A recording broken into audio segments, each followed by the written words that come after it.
이혼 후 화원에서 막리라는 전철을 목격하고 애인과 함께 경악했습니다. 58세 장민호는 미국 정부에서도 언급해줄 정도의 유수 AI 기업의 부사장입니다. 판교의 대저택, 기사가 딸린 외제차, 어디 가도 환대를 받는 그의 인생. 차문도 대문도 열어본 기억조차 아슬한 그 오만함은 단순히 개인의 성취에서 기인한 것이 아닙니다. 그것은 일제강점기 소장농의 고열을 짜내 지주의 배를 불리던 마름이었던 그의 조부로부터 시작되어 그 권력의 찌꺼기로 불을 일군 아버지에게서 전수된 유전적 악행의 결과물입니다. 민호에게 공공선이나 희생 같은 가치는 패배자들의 자기 합리화일 뿐이었습니다. 그의 가풍은 타인의 불행 위에 세워진 사치만이 진정한 승리라고 가르쳤고, 강남 8학군이라는 폐쇄적인 성체는 그 이기심에 엘리트 의식이라는 견고한 갑옷을 입혀주었습니다. 그는 어린 시절부터 아버지가 아랫사람들을 짓밟는 방식을 보며 지배계급의 피는 따로 있다고 믿었습니다. 그에게 아내 채화는 동등한 인격체가 아니라 자신의 품격을 높여줄 소모품에 불과했습니다. 10년 전 그녀가 낡고 시들었다고 판단되자마자 단칼에 그녀를 베어낸 것은 민호에게는 죄악이 아니라 마름의 후예로서 마땅히 행해야 할 불량 자산의 처분이었습니다. 현재의 민호는 자신의 제국에서 가장 화려한 순간을 만끽하고 있습니다. AI 기업의 부사장이라는 직함과 판교의 대저택, 그리고 탐욕스러운 욕망을 채워줄 젊은 애인은희까지.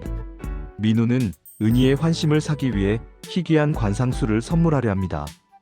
그는 업계에서 소문난 성북동의 비밀 정원으로 향합니다.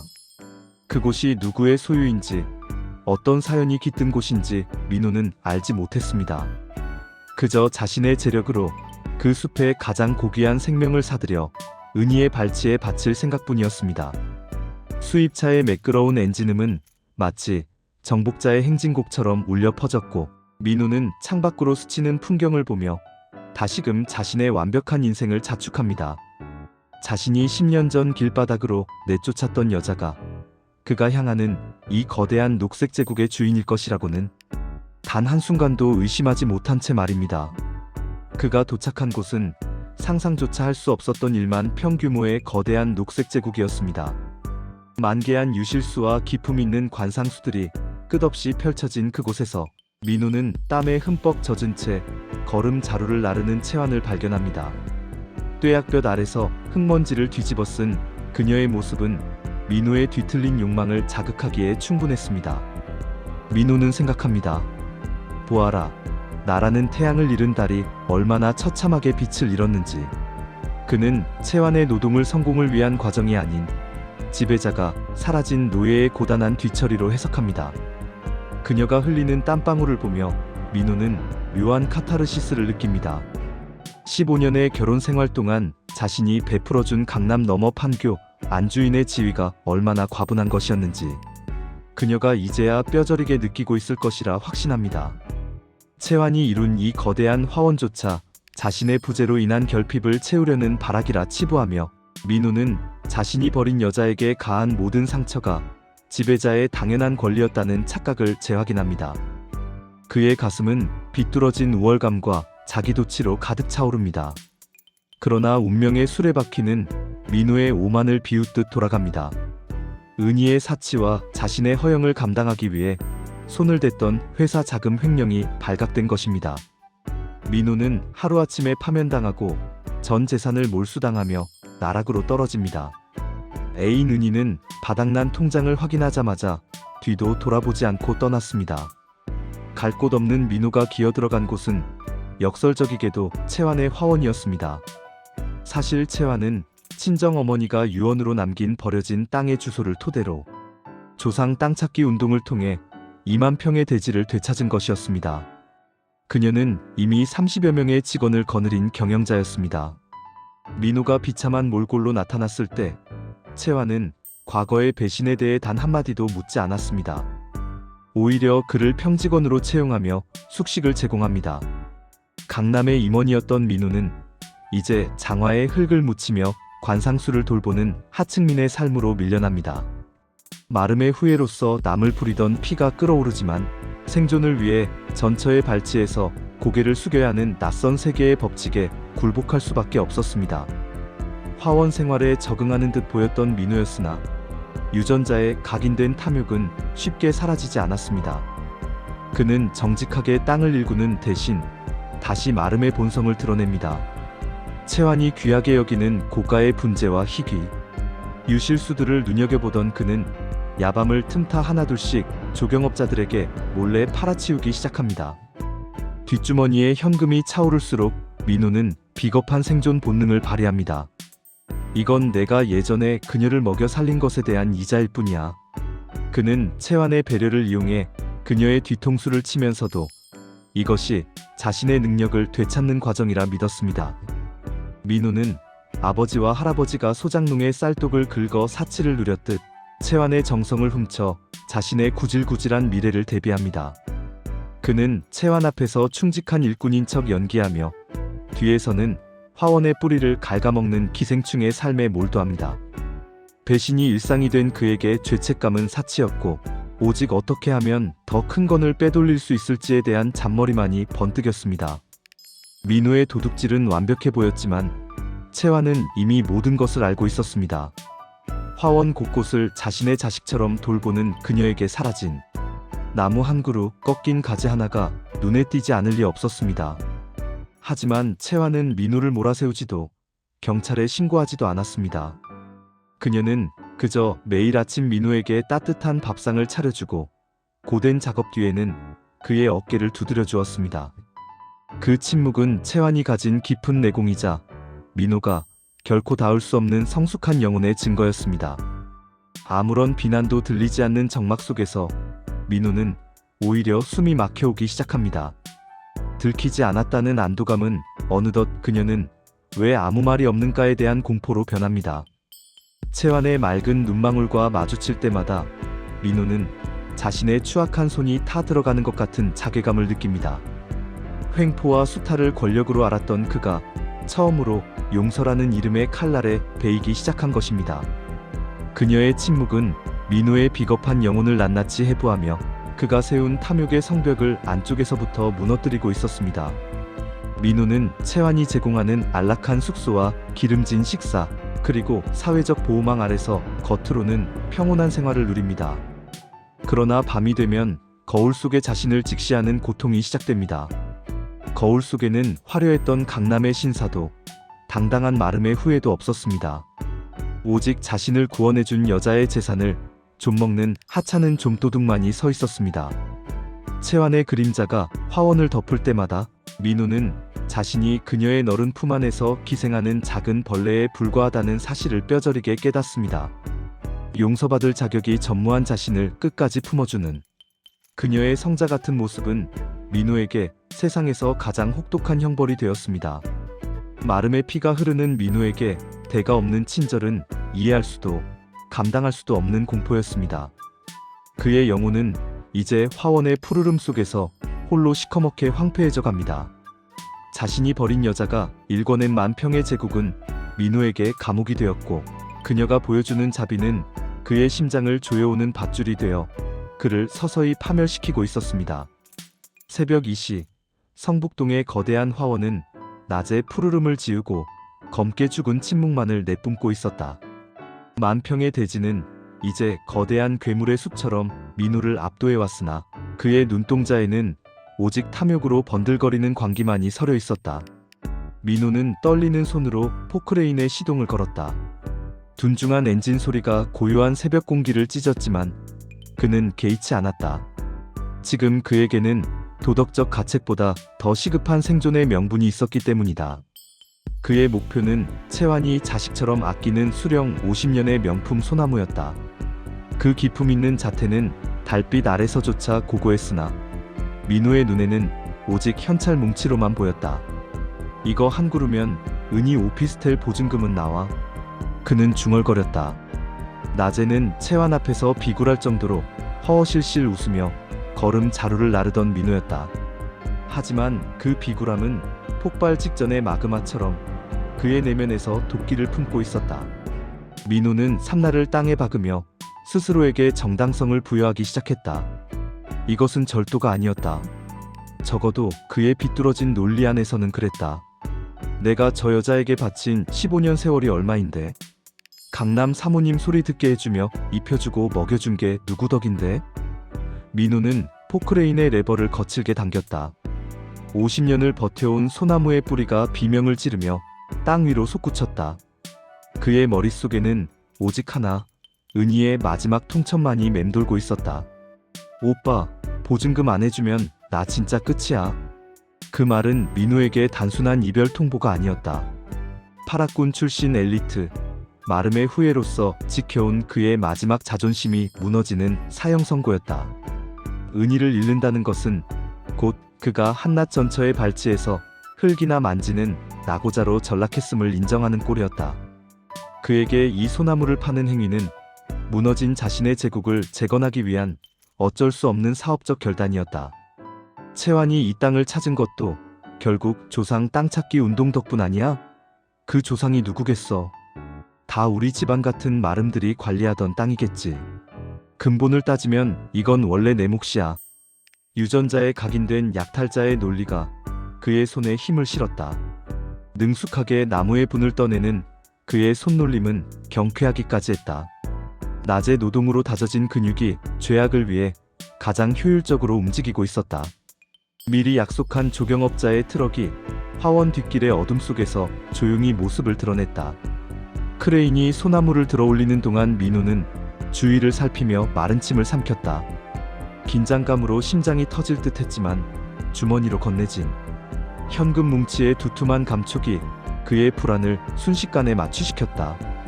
땀에 절어번들거리는 그의 입가에 비열한 미소가 번졌다. 그는 트럭이 멀어지는 뒷모습을 보며 생각했다. 채환이 자신을 불쌍히 여겨 거두어준 것은 그녀의 아량이 아니라 여전히 자신에게 남은 거부할 수 없는 남성적 매력과 능력 때문이라고. 그는 채환의 선의를 이용하는 것이 아니라 그녀가 자신에게 빚진 15년치 위자료를 직접 집행하고 있는 것이라 믿었다. 채환아, 넌 여전히 순진하구나. 나 같은 호랑이를 화원에 가둬둘 수 있을 거라 생각했니? 민호는 현금 뭉치를 가슴 깊숙이 찔러 넣었다. 나무가 뽑혀나간 거대한 구덩이는 마치 채환의 심장에 뚫린 구멍처럼 처참했으나 민호는 그곳을 쳐다보지도 않았다. 그에게는 이제 은희의 환호성과 강남의 불빛만이 선명하게 보일 뿐이었다. 그는 다시 포크레인에 올라타 흔적을 지우기 시작했다. 새벽의 정적 속에서 마름의 후예는 자신의 두 번째 배신을 완벽한 승리로 자축하며 어둠 속으로 유유히 사라지고 있었다. 낙조가 성북동 산자락을 핏빛으로 물들이며 만평의 화원 위로 쏟아져 내렸다. 금빛으로 일렁이는 유실수들 사이로 어제까지만 해도 고고한 자태를 뽐내던 50년생. 소나무가 사라진 자리가 흉측한 분화구처럼 입을 벌리고 있었다. 언덕 위 정자 채환은 그 상처 같은 구덩이를 응시하며 찻잔을 내려놓았다.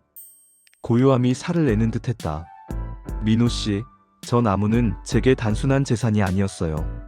조상 땅 찾기로 이 황무지를 처음 일굴 때 도끼 어린 흙을 뚫고 가장 먼저 뿌리를 내려준 놈이었죠. 돌아가신 어머니는 저 나무가 자리를 잡는 걸 보며 이 땅이 이제 사람의 독을 치유하기 시작했다며 우셨거든요. 채환의 목소리는 낮고 단단했다. 책망하는 기색조차 없는 그 평온함이 오히려 민호의 고막을 찢는 듯했다. 민호의 손에 들린 찻잔이 미세하게 그러나 격렬하게 흔들렸다. 그는 알고 있었다. 채환이 이 웅장한 제국의 주인으로서 새벽녘 포크레인 소리와 트럭의 바퀴 자국을 놓쳤을 리 없다는 것을. 30명의 직원을 호령하는 그녀의 치밀함이 이명백한 절도를 모를 리 없었다. 채환의 내면에서도 격렬한 갈등은 있었다. 새벽 텅 빈 자리를 확인했을 때 그녀의 첫 본능은 분노였다. 공권력을 빌려 배은망덕한 그를 법의 심판대에 세우고 싶었다. 하지만 그녀를 멈춰 세운 것은 정원 한 구석, 민호가 어제 버리고 간 낡은 장갑이었다. 땀과 흙에 절어 비틀린 그 가죽 장갑은 마치 약탈을 일삼던 마름의 후예가 남긴 비참한 허물처럼 보였다. 사람을 치우는 건 쉽지만 그 업보를 끊어내는 건 어렵다. 채환은 어머니의 유언을 떠올렸다. 그녀가 민호를 거둔 것은 연민 때문만이 아니었다. 그가 가진 마름의 도끼를 이 땅의 생명력으로 중화시켜보겠다는 일종의 거대한 정원사적 실험이었다. 나무 한 그루의 가치가 천금 같다 한들 한 인간이 자신의 추악함을 깨닫고 껍질을 벗는 찰나의 가치에 비할 수 있겠는가. 민호 씨, 당신 손목에 묻은 흙이 아직 마르지 않았네요.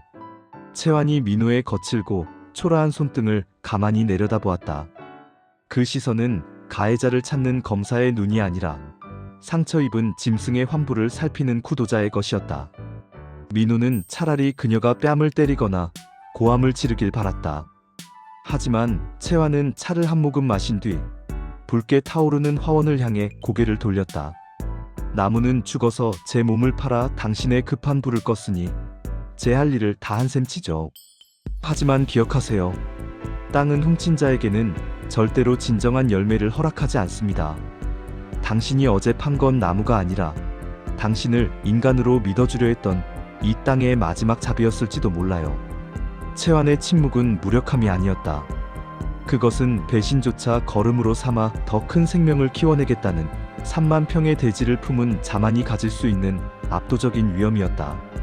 민호는 그 거대한 내공 앞에서 자신이 한낱 화원을 좀먹는 작은 벌레처럼 느껴져 고개를 들 수 없었다. 58세 장민호는 미국 정부에서도 언급해줄 정도의 유수 AI 기업의 부사장입니다. 판교의 대저택, 기사가 딸린 외제차, 어디 가도 환대를 받는 그의 인생. 차문도 대문도 열어본 기억조차 있으란. 그 오만함은 단순히 개인의 성취에서 기인한 것이 아닙니다. 그것은 일제강점기 소장농의 고열을 짜내 지주의 배를 불리던 마름이었던 그의 조부로부터 시작되어 그 권력의 찌꺼기로 불을 일군 아버지에게서 전수된 유전적 악행의 결과물입니다. 민호에게 공공선이나 희생 같은 가치는 패배자들의 자기 합리화일 뿐이었습니다. 그의 가풍은 타인의 불행 위에 세워진 사치만이 진정한 승리라고 가르쳤고, 강남 파락군이라는 폐쇄적인 성체는 그 이기심에 엘리트 의식이라는 견고한 갑옷을 입혀주었습니다. 그는 어린 시절부터 아버지가 아랫사람들을 짓밟는 방식을 보며 지배계급의 피는 따로 있다고 믿었습니다. 그에게 아내 채환은 동등한 인격체가 아니라 자신의 품격을 높여줄 소모품에 불과했습니다. 10년 전 그녀가 낡고 시들었다고 판단되자마자 단칼에 그녀를 베어낸 것은 민호에게는 죄악이 아니라 마름의 후예로서 마땅히 행해야 할 불량 자산의 처분이었습니다. 현재의 민호는 자신의 제국에서 가장 화려한 순간을 만끽하고 있습니다. AI 기업의 부사장이라는 직함과 판교의 대저택, 그리고 탐욕스러운 욕망을 채워줄 젊은에 있는 이까지. 민호는 은희의 환심을 사기 위해 희귀한 관상수를 선물하려 합니다. 그는 업계에서 소문난 성북동의 비밀 정원으로 향합니다. 그곳이 누구의 소유인지, 어떤 사연이 깃든 곳인지 민호는 알지 못했습니다. 그저 자신의 재력으로 그 숲의 가장 고귀한 생명을 사들여 은희의 발치에 바칠 생각뿐이었습니다. 수입차의 매끄러운 엔진음은 마치 정복자의 행진곡처럼 울려 퍼졌고, 민호는 창밖으로 스치는 풍경을 보며 다시금 자신의 완벽한 인생을 자축합니다. 자신이 10년 전 길바닥으로 내쫓았던 여자가 그가 향하는 이 거대한 녹색 제국의 주인일 것이라고는 단 한순간도 의심하지 못한 채 말입니다. 그가 도착한 곳은 상상조차 할 수 없었던 1만 평 규모의 거대한 녹색 제국이었습니다. 만개한 유실수와 기품 있는 관상수들이 끝없이 펼쳐진 그곳에서 민호는 땀에 흠뻑 젖은 채 걸음 자루를 나르는 채환을 발견합니다. 뙤약볕 아래서 흙먼지를 뒤집어 쓴 그녀의 모습은 민호의 뒤틀린 욕망을 자극하기에 충분했습니다. 민호는 생각합니다. 보아라, 나라는 태양을 잃은 달이 얼마나 처참하게 빛을 잃었는지. 그는 채환의 노동을 성공을 위한 과정이 아닌 지배자가 사라진 노예의 고단한 뒤처리로 해석합니다. 그녀가 흘리는 땀방울을 보며 민호는 묘한 카타르시스를 느낍니다. 15년의 결혼 생활 동안 자신이 베풀어준 강남 너머 판교 안주인의 지위가 얼마나 과분한 것이었는지 그녀가 이제야 뼈저리게 느끼고 있을 것이라 확신합니다. 채환이 이룬 이 거대한 화원조차 자신의 부재로 인한 결핍을 채우려는 발악이라 치부하며 민호는 자신이 버린 여자에게 가한 모든 상처가 지배자의 당연한 권리였다는 착각을 재확인합니다. 그의 가슴은 비뚤어진 우월감과 자기도취로 가득 차오릅니다. 그러나 운명의 수레바퀴는 민호의 오만을 비웃듯 돌아갑니다. 은희의 사치와 자신의 허영을 감당하기 위해 손을 댔던 회사 자금 횡령이 발각된 것입니다. 민호는 하루아침에 파면당하고 전 재산을 몰수당하며 나락으로 떨어집니다. 애인 은희는 바닥난 통장을 확인하자마자 뒤도 돌아보지 않고 떠났습니다. 갈 곳 없는 민호가 기어들어간 곳은 역설적이게도 채완의 화원이었습니다. 사실 채완은 친정어머니가 유언으로 남긴 버려진 땅의 주소를 토대로 조상 땅찾기 운동을 통해 2만 평의 대지를 되찾은 것이었습니다. 그녀는 이미 30여 명의 직원을 거느린 경영자였습니다. 민호가 비참한 몰골로 나타났을 때 채완은 과거의 배신에 대해 단 한마디도 묻지 않았습니다. 오히려 그를 평직원으로 채용하며 숙식을 제공합니다. 강남의 임원이었던 민호는 이제 장화에 흙을 묻히며 관상수를 돌보는 하층민의 삶으로 밀려납니다. 마름의 후예로서 남을 부리던 피가 끓어오르지만 생존을 위해 전처의 발치에서 고개를 숙여야 하는 낯선 세계의 법칙에 굴복할 수밖에 없었습니다. 화원 생활에 적응하는 듯 보였던 민호였으나 유전자에 각인된 탐욕은 쉽게 사라지지 않았습니다. 그는 정직하게 땅을 일구는 대신 다시 마름의 본성을 드러냅니다. 채완이 귀하게 여기는 고가의 분재와 희귀, 유실수들을 눈여겨보던 그는 야밤을 틈타 하나둘씩 조경업자들에게 몰래 팔아치우기 시작합니다. 뒷주머니에 현금이 차오를수록 민호는 비겁한 생존 본능을 발휘합니다. 이건 내가 예전에 그녀를 먹여 살린 것에 대한 이자일 뿐이야. 그는 채완의 배려를 이용해 그녀의 뒤통수를 치면서도 이것이 자신의 능력을 되찾는 과정이라 믿었습니다. 민호는 아버지와 할아버지가 소장농의 쌀독을 긁어 사치를 누렸듯 채완의 정성을 훔쳐 자신의 구질구질한 미래를 대비합니다. 그는 채완 앞에서 충직한 일꾼인 척 연기하며 뒤에서는 화원의 뿌리를 갉아먹는 기생충의 삶에 몰두합니다. 배신이 일상이 된 그에게 죄책감은 사치였고 오직 어떻게 하면 더 큰 건을 빼돌릴 수 있을지에 대한 잔머리만이 번뜩였습니다. 민호의 도둑질은 완벽해 보였지만 채완은 이미 모든 것을 알고 있었습니다.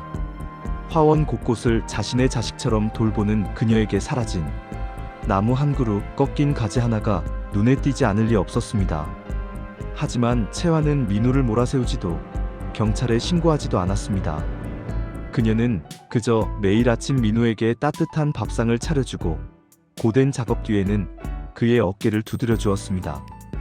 그 침묵은 채완이 가진 깊은 내공이자 민호가 결코 닿을 수 없는 성숙한 영혼의 증거였습니다. 아무런 비난도 들리지 않는 정막 속에서 민호는 오히려 숨이 막혀오기 시작합니다. 들키지 않았다는 안도감은 어느덧 그녀는 왜 아무 말이 없는가에 대한 공포로 변합니다. 채완의 맑은 눈망울과 마주칠 때마다 민호는 자신의 추악한 손이 타 들어가는 것 같은 자괴감을 느낍니다. 횡포와 수탈을 권력으로 알았던 그가 처음으로 용서라는 이름의 칼날에 베이기 시작한 것입니다. 그녀의 침묵은 민호의 비겁한 영혼을 낱낱이 해부하며 그가 세운 탐욕의 성벽을 안쪽에서부터 무너뜨리고 있었습니다. 민호는 채완이 제공하는 안락한 숙소와 기름진 식사, 그리고 사회적 보호망 아래서 겉으로는 평온한 생활을 누립니다. 그러나 밤이 되면 거울 속에 자신을 직시하는 고통이 시작됩니다. 거울 속에는 화려했던 강남의 신사도 당당한 마름의 후회도 없었습니다. 오직 자신을 구원해준 여자의 재산을 좀먹는 하찮은 좀도둑만이 서 있었습니다. 채완의 그림자가 화원을 덮을 때마다 민호는 자신이 그녀의 너른 품 안에서 기생하는 작은 벌레에 불과하다는 사실을 뼈저리게 깨닫습니다. 용서받을 자격이 전무한 자신을 끝까지 품어주는 그녀의 성자 같은 모습은 민호에게 세상에서 가장 혹독한 형벌이 되었습니다. 마름의 피가 흐르는 민호에게 대가 없는 친절은 이해할 수도 감당할 수도 없는 공포였습니다. 그의 영혼은 이제 화원의 푸르름 속에서 홀로 시커멓게 황폐해져 갑니다. 자신이 버린 여자가 일궈낸 만평의 제국은 민호에게 감옥이 되었고 그녀가 보여주는 자비는 그의 심장을 조여오는 밧줄이 되어 그를 서서히 파멸시키고 있었습니다. 새벽 2시, 성북동의 거대한 화원은 낮에 푸르름을 지우고 검게 죽은 침묵만을 내뿜고 있었다. 만평의 대지는 이제 거대한 괴물의 숲처럼 민우를 압도해 왔으나 그의 눈동자에는 오직 탐욕으로 번들거리는 광기만이 서려 있었다. 민우는 떨리는 손으로 포크레인에 시동을 걸었다. 둔중한 엔진 소리가 고요한 새벽 공기를 찢었지만 그는 개의치 않았다. 지금 그에게는 도덕적 가책보다 더 시급한 생존의 명분이 있었기 때문이다. 그의 목표는 채환이 자식처럼 아끼는 수령 50년의 명품 소나무였다. 그 기품 있는 자태는 달빛 아래서조차 고고했으나 민우의 눈에는 오직 현찰 뭉치로만 보였다. 이거 한 그루면 은희 오피스텔 보증금은 나와. 그는 중얼거렸다. 낮에는 채환 앞에서 비굴할 정도로 허허실실 웃으며 걸음 자루를 나르던 민우였다. 하지만 그 비굴함은 폭발 직전의 마그마처럼 그의 내면에서 도끼를 품고 있었다. 민우는 삼날을 땅에 박으며 스스로에게 정당성을 부여하기 시작했다. 이것은 절도가 아니었다. 적어도 그의 비뚤어진 논리 안에서는 그랬다. 내가 저 여자에게 바친 15년 세월이 얼마인데?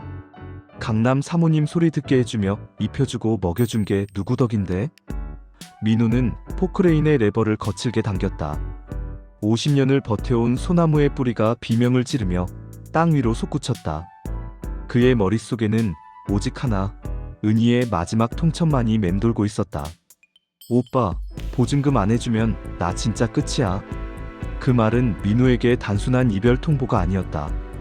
파라군 출신 엘리트, 마름의 후예로서 지켜온 그의 마지막 자존심이 무너지는 사형 선고였다. 은희를 잃는다는 것은 곧 그가 한낱 전처의 발치에서 흙이나 만지는 낙오자로 전락했음을 인정하는 꼴이었다. 그에게 이 소나무를 파는 행위는 무너진 자신의 제국을 재건하기 위한 어쩔 수 없는 사업적 결단이었다. 채환이 이 땅을 찾은 것도 결국 조상 땅 찾기 운동 덕분 아니야? 그 조상이 누구겠어? 다 우리 집안 같은 마름들이 관리하던 땅이겠지. 근본을 따지면 이건 원래 내 몫이야. 유전자에 각인된 약탈자의 논리가 그의 손에 힘을 실었다. 능숙하게 나무의 분을 떠내는 그의 손놀림은 경쾌하기까지 했다. 낮의 노동으로 다져진 근육이 죄악을 위해 가장 효율적으로 움직이고 있었다. 미리 약속한 조경업자의 트럭이 화원 뒷길의 어둠 속에서 조용히 모습을 드러냈다. 크레인이 소나무를 들어올리는 동안 민우는 주위를 살피며 마른 침을 삼켰다. 긴장감으로 심장이 터질 듯 했지만 주머니로 건네진 현금 뭉치의 두툼한 감촉이 그의 불안을 순식간에 마취시켰다. 땀에 절어번들거리는 그의 입가에 비열한 미소가 번졌다. 그는 트럭이 멀어지는 뒷모습을 보며 생각했다. 채환이 자신을 불쌍히 여겨 거두어준 것은 그녀의 아량이 아니라 여전히 자신에게 남은 거부할 수 없는 남성적 매력과 능력 때문이라고. 그는 채환의 선의를 이용하는 것이 아니라 그녀가 자신에게 빚진 15년치 위자료를 직접 집행하고 있는 것이라 믿었다. 채환아, 넌 여전히 순진하구나. 나 같은 호랑이를 화원에 가둬둘 수 있을 거라 생각했니? 민우는 현금 뭉치를 가슴 깊숙이 찔러 넣었다. 나무가 뽑혀나간 거대한 구덩이는 마치 채환의 심장에 뚫린 구멍처럼 처참했으나 민우는 그곳을 쳐다보지도 않았다. 그에게는 이제 은희의 환호성과 강남의 불빛만이 선명하게 보일 뿐이었다. 그는 다시 포크레인에 올라타 흔적을 지우기 시작했다. 새벽의 정적 속에서 마름의 후예는 자신의 두 번째 배신을 완벽한 승리로 자축하며 어둠 속으로 유유히 사라지고 있었다. 낙조가 성북동 산자락을 핏빛으로 물들이며 만평의 화원 위로 쏟아져 내렸다. 금빛으로 일렁이는 유실수들 사이로 어제까지만 해도 고고한 자태를 뽐내던 50년생 소나무가 사라진 자리가 흉측한 분화구처럼 입을 벌리고 있었다. 언덕 위 정자 채환은 그 상처 같은 구덩이를 응시하며 찻잔을 내려놓았다. 고요함이 살을 내는 듯했다. 민우씨, 저 나무는 제게 단순한 재산이 아니었어요. 조상 땅 찾기로 이 황무지를 처음 일굴 때 도끼 어린 흙을 뚫고 가장 먼저 뿌리를 내려준 놈이었죠. 돌아가신 어머니는 저 나무가 자리를 잡는 걸 보며 이 땅이 이제 사람의 독을 치유하기 시작했다며 우셨거든요. 채환의 목소리는 낮고 단단했다. 책망하는 기색조차 없는 그 평온함이 오히려 민호의 고막을 찢는 듯했다. 민호의 손에 들린 찻잔이 미세하게 그러나 격렬하게 흔들렸다. 그는 알고 있었다. 채환이 이 웅장한 제국의 주인으로서 새벽녘 포크레인 소리와 트럭의 바퀴 자국을 놓쳤을 리 없다는 것을. 30명의 직원을 호령하는 그녀의 치밀함이 이명백한 절도를 모를 리 없었다. 채환의 내면에서도 격렬한 갈등은 있었다. 새벽 텅 빈 자리를 확인했을 때 그녀의 첫 본능은 분노였다. 공권력을 빌려 배은망덕한 그를 법의 심판대에 세우고 싶었다. 하지만 그녀를 멈춰 세운 것은 정원 한 구석, 민호가 어제 버리고 간 낡은 장갑이었다. 땀과 흙에 절어 비틀린 그 가죽 장갑은 마치 약탈을 일삼던 마름의 후예가 남긴 비참한 허물처럼 보였다. 사람을 치우는 건 쉽지만 그 업보를 끊어내는 건 어렵다. 채환은 어머니의 유언을 떠올렸다. 그녀가 민호를 거둔 것은 연민 때문만이 아니었다. 그가 가진 마름의 도끼를 이 땅의 생명력으로 중화시켜보겠다는 일종의 거대한 정원사적 실험이었다. 나무 한 그루의 가치가 천금 같다 한들 한 인간이 자신의 추악함을 깨닫고 껍질을 벗는 찰나의 가치에 비할 수 있겠는가. 민호 씨, 당신 손목에 묻은 흙이 아직 마르지 않았네요. 채환이 민호의 거칠고 초라한 손등을 가만히 내려다보았다. 그 시선은 가해자를 찾는 검사의 눈이 아니라 상처 입은 짐승의 환부를 살피는 구도자의 것이었다. 민호는 차라리 그녀가 뺨을 때리거나 고함을 지르길 바랐다. 하지만 채환은 차를 한 모금 마신 뒤 붉게 타오르는 화원을 향해 고개를 돌렸다. 나무는 죽어서 제 몸을 팔아 당신의 급한 불을 껐으니 제 할 일을 다 한 셈 치죠. 하지만 기억하세요. 땅은 훔친 자에게는 절대로 진정한 열매를 허락하지 않습니다. 당신이 어제 판 건 나무가 아니라 당신을 인간으로 믿어주려 했던 이 땅의 마지막 잡이었을지도 몰라요. 채환의 침묵은 무력함이 아니었다. 그것은 배신조차 걸음으로 삼아 더 큰 생명을 키워내겠다는 3만 평의 대지를 품은 자만이 가질 수 있는 압도적인 위험이었다. 민호는 그 거대한 내공 앞에서 자신이 한낱 화원을 좀먹는 작은 벌레처럼 느껴져 고개를 들 수 없었다. 정자의 그림자가 길게 드리워진 침묵 속에 채환의 목소리가 민호의 고막을 파고들었습니다. 민호 씨, 우리 다시 시작할까요? 법적으로 다시 부부가 되자는 말이에요. 그 말은 구원이라기엔 너무나 무겁고 제안이라기엔 지나치게 단호했습니다. 민호는 순간 숨을 멈췄습니다. 자신의 주머니 속에는 방금 전 팔아치운 소나무의 현금 뭉치가 여전히 눅눅한 땀과 함께 도사리고 있었습니다. 배신을 밥 먹듯 하고 은혜를 도둑질로 갚은 자신에게 채환은 칼날 대신 비단 올가미를 던진 셈이었습니다. 채환의 이 제안은 단순한 애정의 산물이 아니었습니다. 그것은 오랜 세월 정원을 가꾸며 생과 사, 꺾임과 피어남을 목격해온 정원사적 통찰에서 비롯된 것이었습니다. 그녀는 민호라는 인간을 하나의 병든 나무로 보았습니다. 마름의 후예로서 약탈과 탐욕이라는 해충에 갉아먹혀 속이 텅 빈 하지만 아직은 뿌리가 살아있는 안쓰러운 고목 말입니다. 그녀의 제안에는 인간에 대한 깊은 애증과 동시에 가진 자만이 부릴 수 있는 오만한 자비가 기묘하게 섞여 있었습니다. 채환의 심리는 복합적이었습니다. 그녀의 가문을 짓밟았던 마름의 피가 흐르는 민호를 보며 그녀는 분노를 넘어선 초월을 선택했습니다. 그를 법의 심판대에 세우는 것은 쉬운 일이지만 그것은 또 다른 증오의 씨앗을 뿌리는 일일 뿐이었습니다. 채환은 결심한 것입니다. 그를 자신의 거대한 화원에 영원히 박제함으로써 그가 저지른 모든 악행을 자신의 용서 아래 무릎 꿇리기로 말이죠. 이것은 민호에게는 가장 따뜻한 구원이자 동시에 평생 그녀의 그림자 아래서 자신의 죄를 대면해야 하는 가장 우아한 보복이었습니다. 민호는 전율했습니다. 채환의 제안을 받아들이는 순간 그는 강남의 AI 기업의 임원으로서 화려했던 시절로 돌아갈 수는 없겠지만 적어도 2만 평의 제국에서 대표의 남편으로서 안락한 여생을 보장받을 수 있었습니다.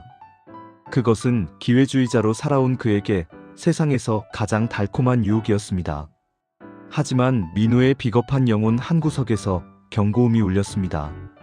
채완의 그 제안은 그를 인간으로 대우하는 것이 아니라 그녀가 완성한 완벽한 정원의 한 부분으로 편입시키겠다는 선언처럼 느껴졌기 때문입니다. 그녀의 넓은 가슴 안에 안기는 순간 민호의 자아는 소멸될 것이 분명했습니다. 자신의 뒤틀린 욕망조차 그녀의 성자 같은 미소 아래서는 한낱 투정으로 전락할 것이며 그는 평생 그녀의 용서라는 거대한 그늘 아래서 숨죽여 살아야 할 운명이었습니다. 나, 당신의 그 못난 마음까지 내가 다 품을 테니까.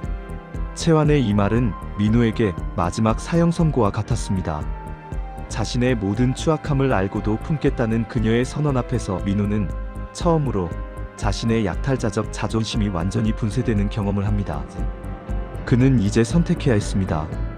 기생충처럼 그녀의 구원에 매달려 평생을 속죄하며 살 것인가, 아니면 이 찬란한 지옥을 떠나 자신의 피로함을 안고 사라질 것인가. 채완은 차를 한 모금 마시며 낙조를 바라보았습니다. 그녀의 옆 얼굴은 이미 모든 대답을 다 알고 있는 신의 모습과도 닮아 있었습니다. 정자의 난간 너머로 비끼는 낙조가 민호의 눈등을 찔렀으나 그보다 더 날카롭게 그를 베고 있는 것은 채완의 투명한 시선이었습니다. 우리 다시 시작해요.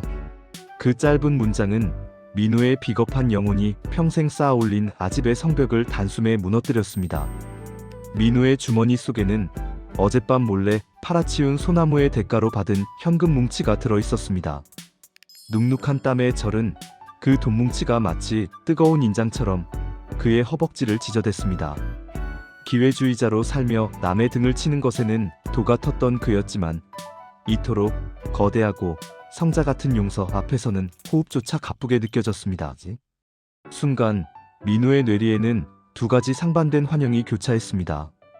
만약 여기서 비굴하게 고개를 끄덕인다면 그는 더 이상 새벽마다 포크레인 열쇠를 훔칠 필요도 남몰래 업자를 수소문할 필요도 없었습니다. 채완이 일군 이 웅장한 녹색 제국의 안주인이자 법적 보호자로서 강남 시절의 우아함을 회복할 수 있을 터였습니다. 따뜻한 차와 정갈한 식사, 그리고 죄를 묻지 않는 아내의 자비심이라는 거대한 요새 안에서 그는 평온한 죽음을 맞이할 수 있을지도 모릅니다. 그것은 생존 본능이 갈구하는 최상의 도피처였습니다. 하지만 그 안락함의 이면에는 끔찍한 대가가 도사리고 있었습니다. 채완의 곁에 머문다는 것은 평생 그녀의 부속품이나 관상수로 전락한다는 뜻이기도 했습니다. 그녀의 화원에 뿌리를 내린 채 그녀가 주는 걸음잡이과 무용서를 먹으며 자라나는 자아를 잃은 박제된 존재. 마름의 후예로서 남을 부리는 피를 타고난 민호에게 자신이 짓밟았던 여자에게 영원히 가여운 짐승으로 분류되어 보살핌을 받는다는 사실은 죽음보다 더 지독한 모멸감이었습니다. 그는 깨달았습니다. 채완의 용서는 그를 인간으로 대우하는 행위였지만 그 용서를 받아들이는 순간 자신은 영원히 인간이 아닌 채완의 소유물로 남게 될 것이라는 사실을 말입니다. 민호는 고개를 들어 어제 소나무를 파낸 자리를 바라보았습니다. 붉은 노을이 고인 그 텅 빈 구덩이는 마치 민호의 양심이 도련해진 자리처럼 처참했습니다. 그는 자신의 손을 내려다보았습니다. 남을 약탈하고 전철을 벌이고 이제는 자신을 구해준 손길조차 현찰로 바꿔치기 하려 했던 그 추악한 손. 나 같은 놈이 감히 이 손을 다시 잡는다고?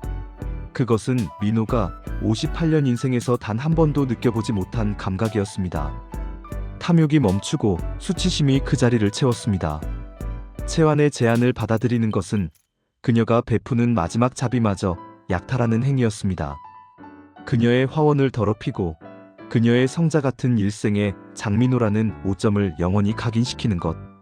그것이야말로 그녀에게 저지를 수 있는 가장 잔인한 최종적인 배신임을 그는 직관적으로 깨달았습니다. 민호의 발이 먼저 반응했습니다. 그는 채완의 눈을 똑바로 보지 못한 채 마치 뜨거운 불길을 피하듯 뒷걸음질 쳤습니다. 가슴속에 일렁이던 안도감은 서늘한 자괴감에 자리를 내주었고 마지막 자존심이 그를 뒤로 밀어냈습니다. 그는 주머니 속의 현금 뭉치를 정자바닥에 내팽개쳤습니다. 그것은 그가 평생을 바쳐 쫓아온 탐욕의 잔해이자 인간으로서 내딛는 최초의 결별 선언이었습니다. 민호는 소나무가 뽑혀나간 그 비어버린 구덩이 너머로 달렸습니다. 만평의 화원이 내뿜는 정갈한 풀냄새가 자신의 추악함을 질책하는 듯해 그는 숨이 턱 끝까지 차오르도록 어둠 속으로 몸을 던졌습니다. 아무것도 챙기지 못한 채, 아니 차마 챙길 수 없는 자신의 죄를 뒤로한 채 도망치는 그의 뒷모습 위로 성북동의 밤이 차갑게 내려앉았습니다. 그것은 비겁한 도망이었으나 동시에 평생 마름의 피에 갇혀 살던 한 남자가 처음으로 발현한 인간다운 양심의 무거운 걸음이었습니다.